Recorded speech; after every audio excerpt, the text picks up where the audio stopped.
Hello everyone, welcome to my channel tips on mathematics. और real analysis के आज के इस लेक्चर में हम डिस्कशन करने वाले हैं डिसकंटिन्यूटी के बारे में।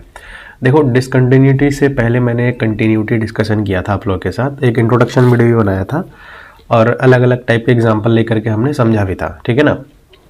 देन इस वीडियो में हम डिसकंटिन्यूटी को डिस्कस करेंगे। और देखो, डिसकंटिन्यूटी मैं कहता हूँ कि कंटिन्यूटी से ज़्यादा इंपॉर्टेंट है, ठीक है। और डिसकंटिन्यूटी से रिलेटेड कई सारे क्वेश्चन हमारे बन जाते हैं।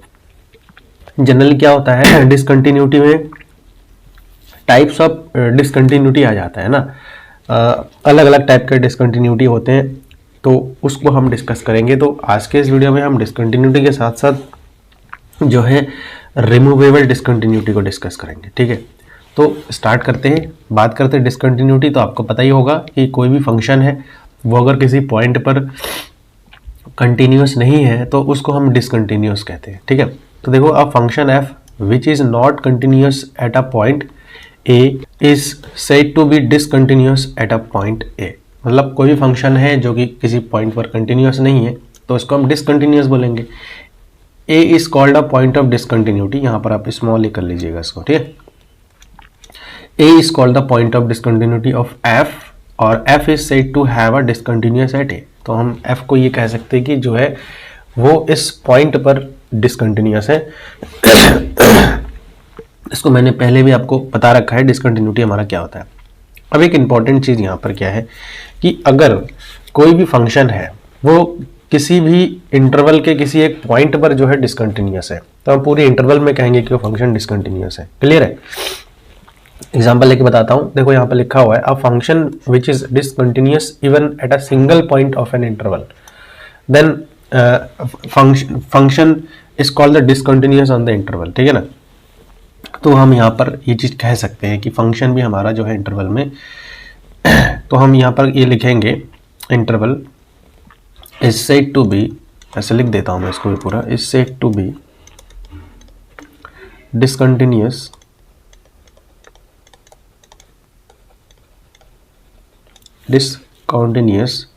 इन द इंटरवल। क्लियर है? तो ये चीज आपको ध्यान रखना है। एक एग्जांपल मैं यहां पर ले रहा हूं, सपोज दैट कि यहां पे एक फंक्शन में ले रहा हूं एफ ऑफ एक्स, ठीक है। ये डिफाइन ऐसा कर रहा हूं मैं 1 और यहां पर 0 है, और 1 कब है जब x का वैल्यू 0 के बराबर नहीं है, और 0 कब है जब x का वैल्यू हमारा क्या है, 0 है। अब देखो, x इज इक्वल टू 0 पर फंक्शन हमारा डिसकंटिन्यूस है, क्योंकि x जब 0 नहीं है तो 1 है और 0 है तो 0 ही है। तो इज डिसकंटिन्यूस हम ये कह सकते हैं ना, continuous at x is equal to 0। x is equal to 0 पर क्या है, फंक्शन डिसकंटिन्यूस है। 0 के अलावा अगर आप कोई भी पॉइंट देखो, 0 के अलावा आप कोई भी पॉइंट देखो, फंक्शन हमारा कंटिन्यूस है। चलो यहां पर लिख भी देता हूं मैं, any other point except 0, ठीक है, except 0 fx is continuous, fx is continuous। Clear है? आप देखो, 0 की बात करें तो यहां फंक्शन हमारा ब्रेक हो रहा है, लेकिन अगर एक 0 के अलावा कोई और पॉइंट ले, 0 नहीं है तो 1 ही है, मतलब क्या है कि हमेशा के लिए फंक्शन की वैल्यू 1 ही रहेगा।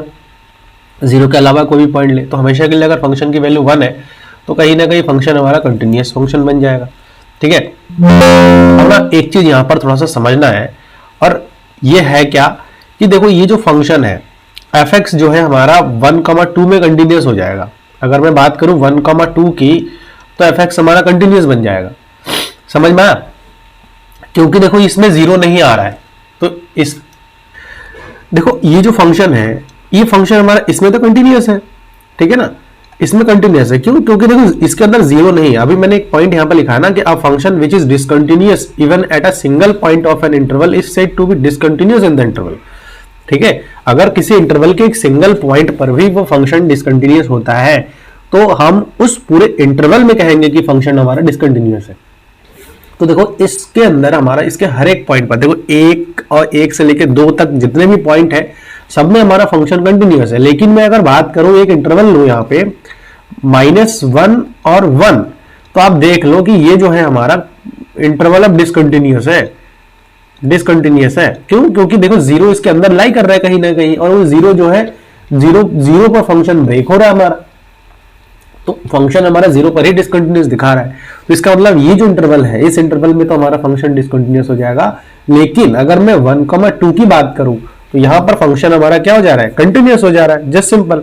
और रीजन आप दे सकते हो कि इसके अंदर जीरो लाई कर रहा है, it mean the function is discontinuous in the interval -1,1, है ना, and continuous in the interval 1,2 because zero is not lies in the interval 1,2। ऐसा आप रीजन इसको दे सकते हो। क्लियर है? होप कि आपको समझ में आया है। अब ना देखो, डिसकंटिन्यूटी की हम बात कर रहे हैं, तो यहां पर जो है कुछ हमारे पास पॉइंट होते हैं, और जिन अगर वो पॉइंट हमारे आ रहे हैं तो फंक्शन को हम डिसकंटिन्यूअस बोल सकते हैं। लाइक जैसे a function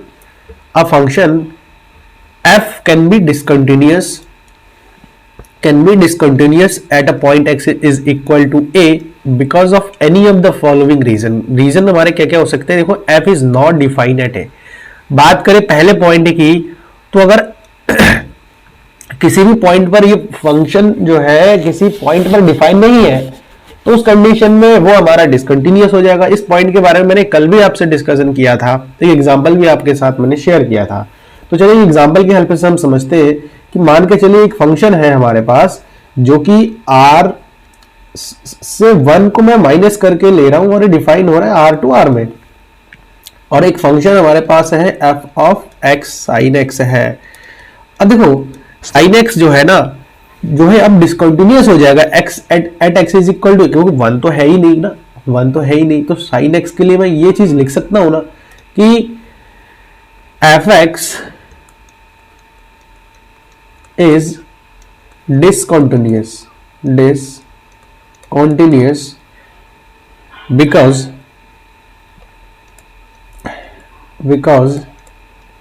at x is equal to 1, हम यहां पर लिख सकते हैं f(x) is not defined, f(x) is not defined, क्योंकि डोमेन में हमारा 1 तो है ही नहीं, तो इसीलिए फंक्शन हमारा जो है डिसकंटिन्यूअस हो जाएगा इसके लिए।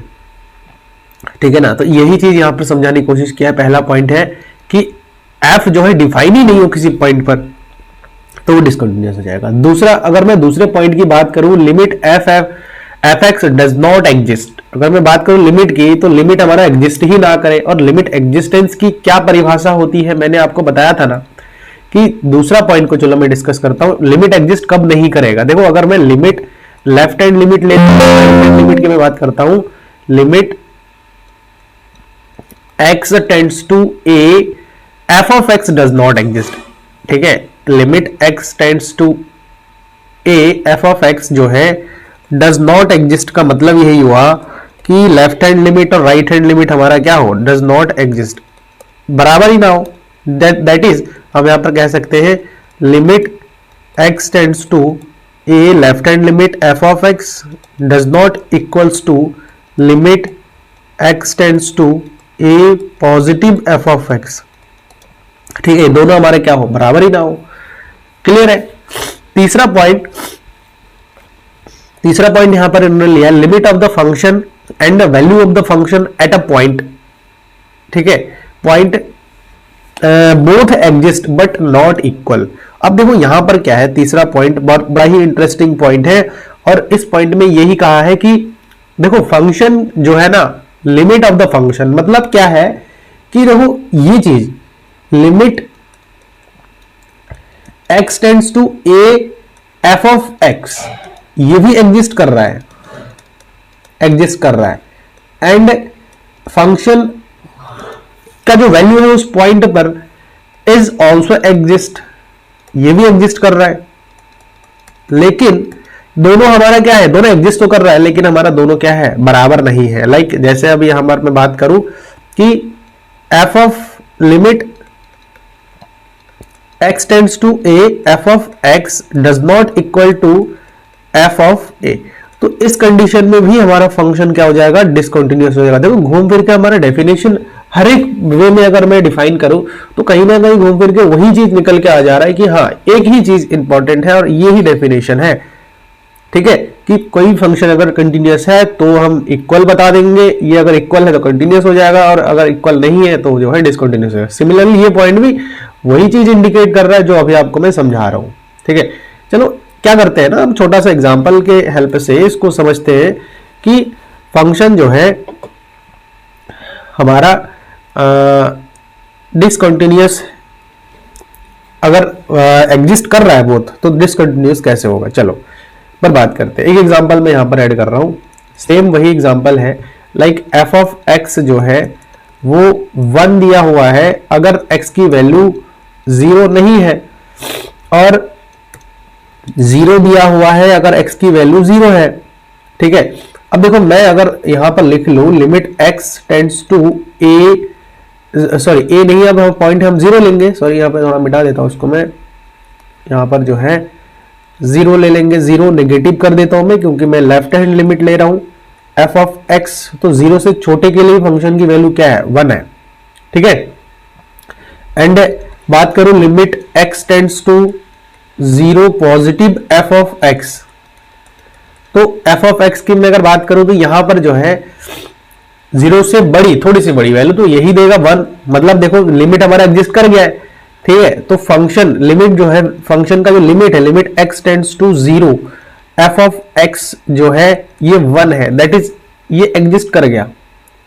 ठीक है, और अगर मैं अब बात करूं कि एफ ऑफ 0 पर फंक्शन की वैल्यू देखो क्या आ रहा है, 0 आ रहा है, बट दोनों ही एग्जिस्ट तो कर गया, ये भी एग्जिस्ट कर गया है, बोथ एग्जिस्ट है। आप ऐसा आप लिख सकते हो बोथ एग्जिस्ट, बट ये इक्वल नहीं है ना।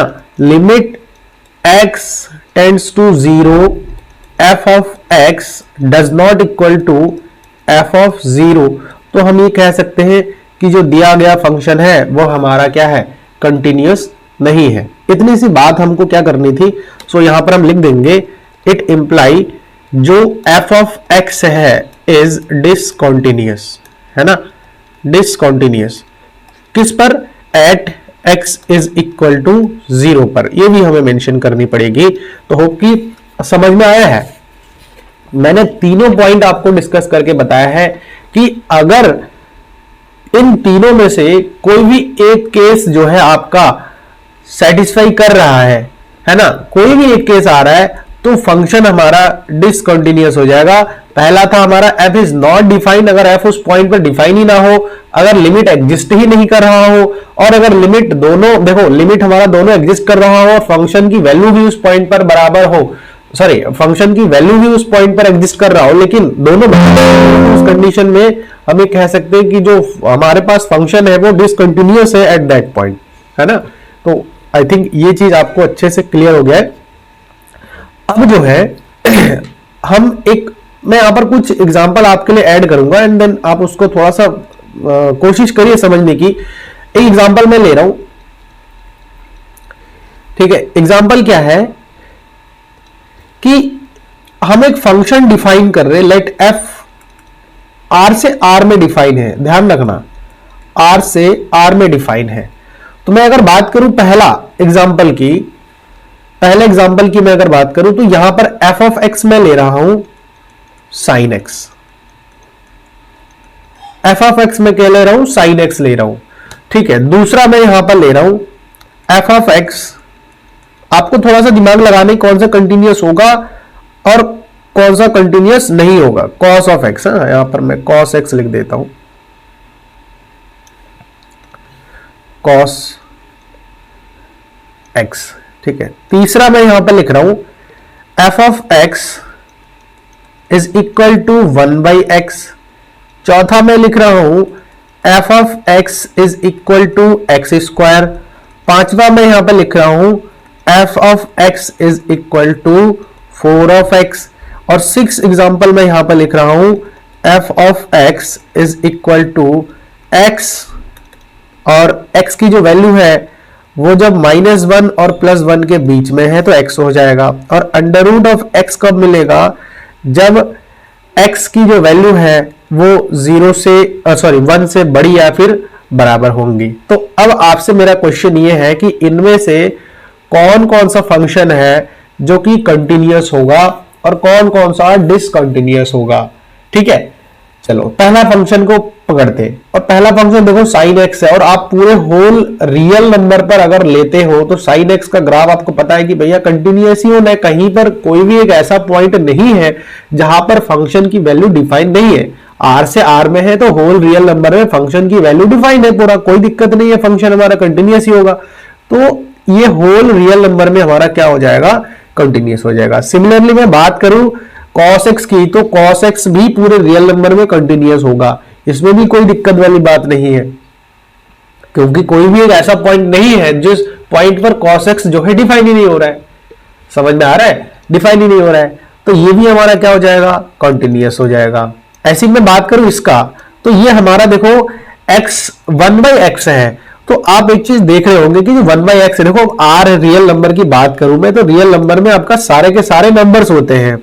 ठीक है, सारे के सारे नंबर्स होते हैं हमारे रियल नंबर्स में। तो अगर रियल नंबर में सारे के सारे नंबर्स हो रहे हैं तो कहीं ना कहीं मुझे ऐसा लगता है कि आर के अंदर जो है जीरो भी इंक्लूड होगा, और जीरो पर ये फंक्शन तो डिफाइन ही नहीं है 1/x।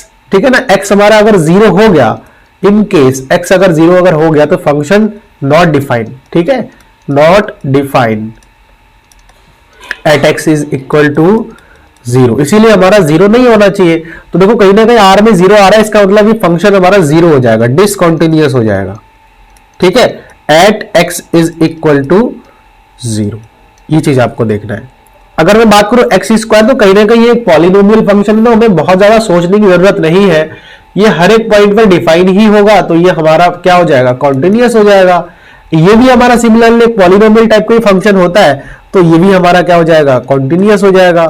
ठीक है, बात करते हैं इसका, तो ये भी हमारा जो है क्या हो जाएगा, कॉन्टिन्यूअस हो जाएगा। अब इसको चेक करके देख लीजिए, जब इतना ही मैंने बता दिया है तो कहीं ना कहीं मुझे लगता है कि ये भी आप चेक कर, left hand limit right hand limit आप चेक करके देख लीजिए। ठीक है, at x is equal to 1 पर तो ये आपको मिल जाएगा।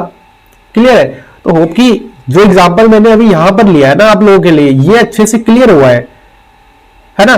तो ये 3 पॉइंट है, आपको याद रखना है कि अगर ये तीनों में से अगर कोई भी एक पॉइंट सेटिस्फाई कर रहा है किसी फंक्शन के लिए, है ना, तो किसी फंक्शन जो है, कोई फंक्शन जो है किसी तीनों में से कोई एक पॉइंट सेटिस्फाई कर रहा है ना, तो वो फंक्शन हमारा जो है क्या हो जाएगा, डिसकंटिन्यूअस हो जाएगा। नाउ अब हम बात करेंगे टाइप ऑफ डिसकंटिन्यूटी की। तो देखो टाइप ऑफ डिसकंटिन्यूटी में इसमें जो है सबसे पहला हमारे पास आता है, मैं यहां पर लिख देता हूं, पहला जो है आता है हमारे पास रिमूवेबल डिसकंटिन्यूटी।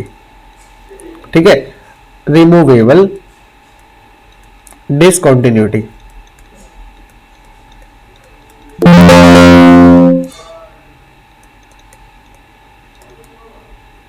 ठीक है, दूसरा इसमें हमारा आता है डिसकंटिन्यूटी ऑफ फर्स्ट काइंड। ठीक है, डिसकंटिन्यूटी ऑफ, मैं डायरेक्ट लिख रहा हूं यहां पे, डिसकंटिन्यूटी ऑफ फर्स्ट काइंड। ठीक है, उसके बाद जो नेक्स्ट हमारा आता है वो है डिसकंटिन्यूटी ऑफ सेकंड काइंड। ठीक है, डिसकंटिन्यूटी ऑफ सेकंड काइंड। ये 3 टाइप के हम जो है डिसकंटिन्यूटी को डिस्कस करेंगे। ठीक है, 3 टाइप का, और विद एग्जांपल जो है हम एक एक करके आपके साथ बात करेंगे एग्जांपल के साथ। ठीक है, तो देखो यहां पर सबसे पहला आज इसमें हम बात करेंगे रिमूवेबल डिसकंटिन्यूटी के बारे में। देन नेक्स्ट हम जो है discontinuity of first kind and discontinuity of second kind को डिस्कस करेंगे। क्लियर है, तो चलिए यहां पर जो है सबसे पहले हम यहां पर लेंगे रिमूवेबल डिसकंटिन्यूटी को। नंबर फर्स्ट है removable discontinuity. Discontinuity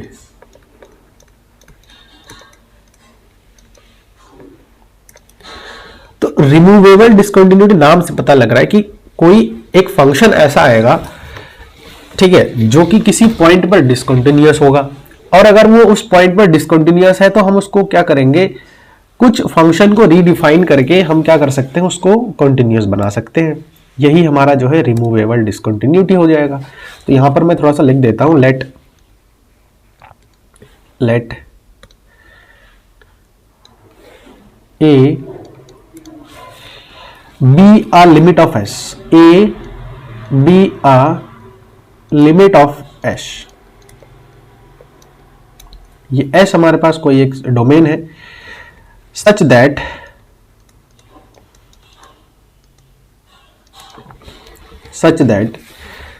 limit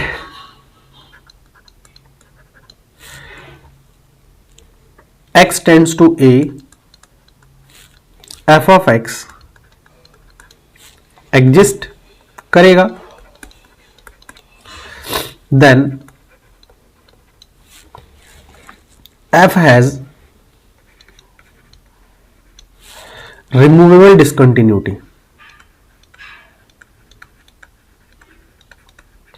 removable discontinuity, इसको मैं शॉर्ट में लिख दे रहा हूं, at x is equal to a if. तो कुछ पॉइंट से मैं ऐड कर देता हूं, ठीक है, कुछ पॉइंट से मैं ऐड कर देता हूं।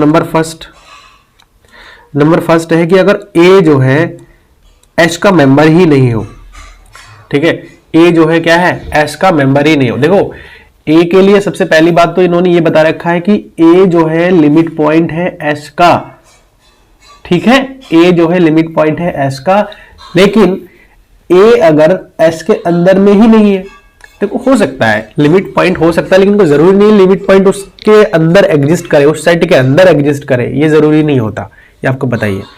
एंड दूसरा जो इसमें पॉइंट में लिख रहा हूं, a जो है if a belongs to s, a s के अंदर आ गया है, बट यहां पर क्या है कि लिमिट जो है बराबर नहीं है, इसके एग्जिस्ट नहीं कर रहा है। देखो लिमिट दोनों एग्जिस्ट कर रहा है लेकिन इक्वल नहीं है, f of x does not equal to f of a, ठीक है। तो ये दो चीजें हमारे पास आ गया कि अगर a के अंदर एग्जिस्ट तो कर गया लेकिन ये चीज बराबर नहीं हो रहा है। This type of discontinuity can be removed by, देखो अब इस टाइप के जो डिसकंटिन्यूटी है उनको हम रिमूव कर सकते हैं, है ना, रीडिफाइन करके। This type of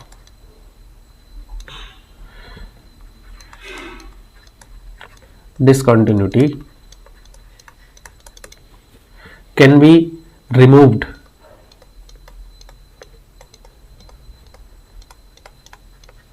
by defining as a new function, defining as a new function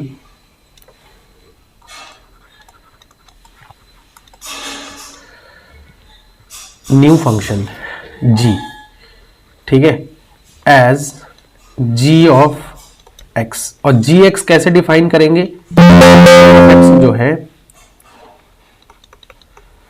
क्या हो जाएगा, सबसे पहले तो हम f ऑफ x लिखेंगे इफ x जो है a के बराबर नहीं है, तो हम f ऑफ x लिखेंगे जो हमारे पास फंक्शन दिया हुआ रहेगा, ये इस फंक्शन को लिखेंगे। दूसरा हम क्या लिखेंगे, उसके लिमिट के साथ जो है लिखेंगे, लिमिट के साथ लिमिट अप्लाई करने के बाद कुछ ना कुछ जरूर आया होगा, वो चीज लिखेंगे कब, जब x का जो वैल्यू है वो उसके बराबर हो जाए। देन g हमारा क्या हो जाएगा, हम देन g के लिए ये कह सकते हैं, देन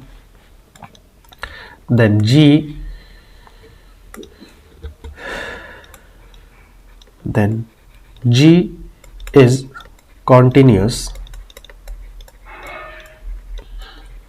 एट a, हम ये चीज कह सकते हैं। समझ में आ गया कि रिमूवेबल डिसकंटिन्यूटी में क्या होता है कि अगर a जो है किसी s सेट का लिमिट पॉइंट है और a उसके अंदर बिलोंग ही नहीं कर रहा है, तो उस कंडीशन में, और दूसरा हमारे पास अगर बिलोंग कर रहा है लेकिन जो है लिमिट भी एग्जिस्ट कर रहा है लेकिन ये बराबर नहीं है, तो उस कंडीशन में जो है ये रिमूवेबल डिसकंटिन्यूटी हो जाएगा। अब चलो जो मैंने अभी बताया ना, इसको मैं एग्जाम्पल के हेल्प से आपको समझाता हूँ। मान के चलिए कि एक फंक्शन है हमारे पास, ठीक है, एक फंक्शन है हमारे पास f ऑफ x, ठीक है, और f ऑफ x क्या है, sin x divide by x है।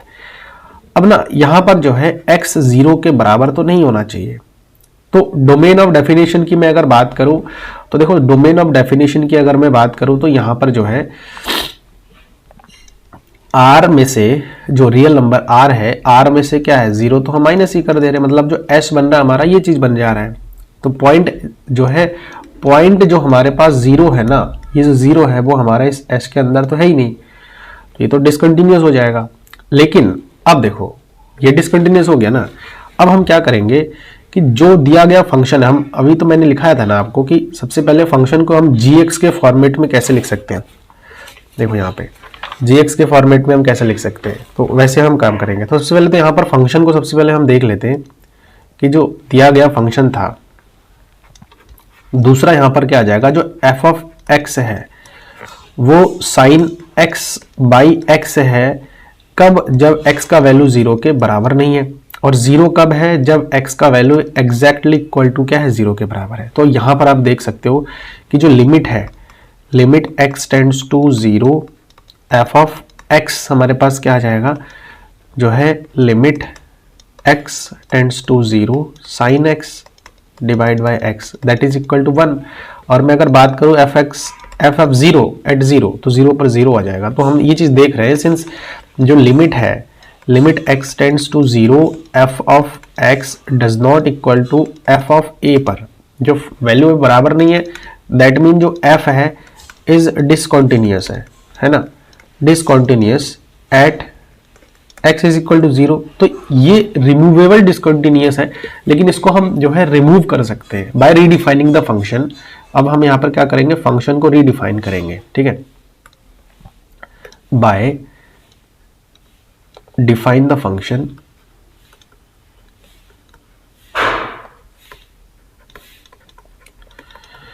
gx को मैंने क्या बताया था, सबसे पहले तो यहां हमारा क्या आ जाएगा, f ऑफ x आ जाएगा जब हमारा x की वैल्यू उस पॉइंट के बराबर नहीं होता है। ऐसा ही तो था, x उस पॉइंट के बराबर नहीं होता है, मतलब 0 के बराबर नहीं है। और limit of F x, limit of F of है ना, जब 0 के बराबर हो जाए, तो हम gx को लेंगे क्या, f ऑफ x हमारे पास क्या आया था, साइन x बाई x आया था, ठीक है। और ये फंक्शन कब होगा, जब 0 के बराबर नहीं है। अच्छा, लिमिट ऑफ फंक्शन क्या आया था हमारे पास, 1 आया था, और 1 कब आएगा, जब 0 के बराबर हो जाएगा। तो आप देख लो कि डोमेन ऑफ डेफिनेशन की अगर मैं बात करूं, r हो जाएगा, यहाँ पे डोमेन ऑफ डेफिनेशन क्या हो जाएगा, r हो जाएगा, और this redefined function is continuous, है ना। तो gx क्या हो जाएगा हमारे पास, ये जो हमारे पास दिख रहा है, this imply gx is continuous at x is equal to 0, ठीक है। x इज इक्वल टू क्या हो जाएगा 0 पर। आप चेक कर लो, लेफ्ट हैंड लिमिट और राइट हैंड लिमिट चेक कर लो, एंड फंक्शन की वैल्यू उस पॉइंट पर चेक कर लो, ये हमारा कंटिन्यूअस हो जाएगा। तो देखो हमने क्या किया है, सबसे पहले तो हमारे पास फंक्शन दिया हुआ था और वो 0 पर डिफाइन नहीं था, जिस वजह से जो है हमारा ये डिसकंटिन्यूअस आ रहा था। और इस फंक्शन को हमने जस्ट सिंपल रीडिफाइन करा, और रीडिफाइन करके जो है इस फंक्शन को हमने क्या बना दिया है, कंटिन्यूअस बना दिया। तो इस टाइप के डिसकंटिन्यूटी को हम बोल सकते हैं कि रिमूवेबल डिसकंटिन्यूटी है। अब एक चीज देखा है कि हम ये जो डिसकंटिन्यूटी हमारा आया था, इस डिसकंटिन्यूटी को जस्ट सिंपल हमने 2 स्टेप में रिमूव कर दिया है। तो जब रिमूव हम कर सकते हैं तो उसको हम क्या बोल सकते हैं कि जो है रिमूवेबल डिसकंटिन्यूटी बोल सकते हैं, है ना, रिमूवेबल डिसकंटिन्यूटी बोल सकते हैं हम। देखो ऐसा है ना, एक नोट आप यहाँ पर लिख लो, मैं लिखा देता हूँ उसको आपको इसी साथ में, ठीक है। चलो यहाँ पर बता देता हूँ मैं, एक नोट है, इसको आप नोट डाउन कर लीजिएगा अपने नोटबुक में। ये क्या है, अगर लिमिट है हमारे पास, if limit x tends to a f of x does not exist,